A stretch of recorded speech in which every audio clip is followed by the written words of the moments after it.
คือขอแรกพี่ชง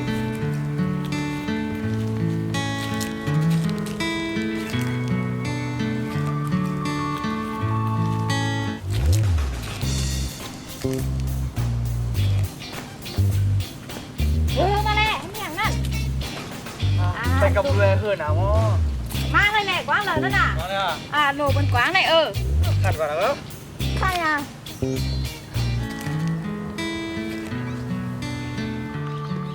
น้องโมลพร้อมปีเตกับพระทำตรงไหนตัวเด็กการจำปีหรือก ะแรกต้องมาได้กาวลูก แล้วก็นะฮะการจำกันนอก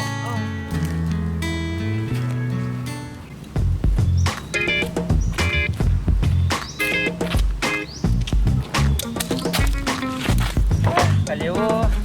เท้าวนบ่อ่อนมันบ่พอผมอึมยังนี่นะ ลูกผู้ใจอย่างมากข้างเนี่ย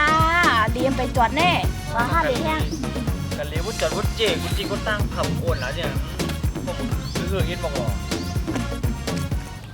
น้องโมลพร้อมเมื่อใดก็เขาเด็ตั้งว่าแนวพี่เพื่อนนะอยากปีเตกับชื่อน้ำกำหนัก คนขาเดี๋ยวไปเนี่ยนะ ตัวน้องเด็กเอาหือ เอาดีกว่า ขัดก่อนก็เร็วละ คนนั้นแกไปทานกันจ้องก่อนทำของจ้องก่อนเลย กันจ้องก่อนสินะ เยอะเลยหรือจะเจ๊หรือว่า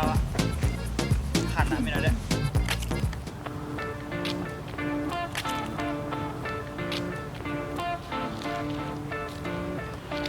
รอบเด็กอะไรนี่เด็กกับจ้อมตรงเอามาย้อนขัด ต้องไปที่นี่ก็ค่ะ เข้าดู พี่ฮงเหรอฮัน เฮ้ย เกี่ยวกับกวาว เขาหันดีเลยเขาดีกับจ้อมตรงโมลพร้อมดีมันเกี่ยวสังสูสูอย่าไปมาเก้ามาโมลพร้อมนักว่า หนุ่มหอมเข้าได้ทบกันขึ้นอยู่เว้ยได้หุ้งรองเอากว่าทางเดือนเพื่อหุ้งนำกว่า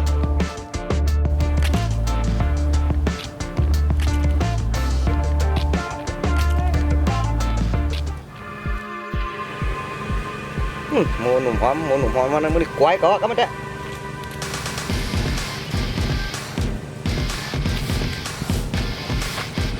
จำอยู่ในกว่าอะไรเนี่ยของหัวอะไรเนี่ยผมหาในกัมเนี่ย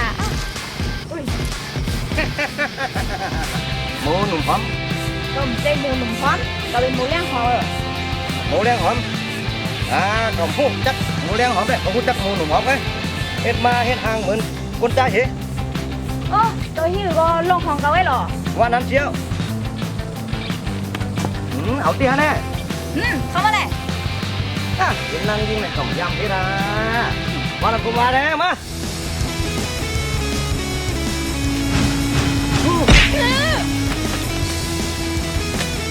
เอาตีฮะแน่ว่า ตีไว้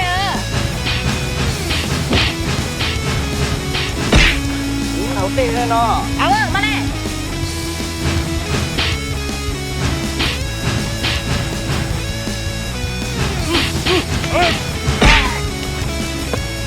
หมดแล้วหอมอยู่เว้ยนะลูก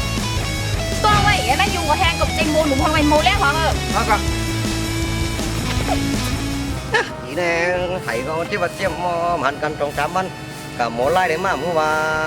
กำมาชื่อว่าหมูหนุ่มหอมก็ไม่มาใส่ชื่อหมูแดงหอมกำปองเต้ พี่หนุ่มคาราแล้วลูกก็เท่าไหนมันจังเรียกลายในพี่หนุ่มยุ่งค่ะลูก กำปองเต้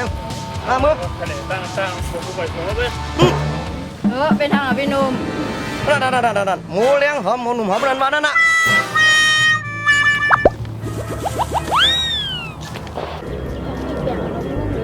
พี่ก็ว่า มันแก้หมูเนาะ มันนั่นน่ะ มื่อเนี่ยหายเดียวพวกพิษเปิดแต่เชอยู่ดีกับหมอก็ใจกันมื่อเนี่ย ได้โลว่าเก้าได้ทำที่นี่ อย่าไปพิษวันดีเลยอยู่ดีก็นั่งยิงเปิ้นแต่งตัวห่างดีมือเด้อแต่งตัวนั่นแหละก็บที่เปิ้นจับกับหมอนั่นบ้านหาก็พี่มาเหมือนกันกล้องชื่อหมูหนุ่มหอมกับหมูแดงหอมนะก็ได้สิน้อง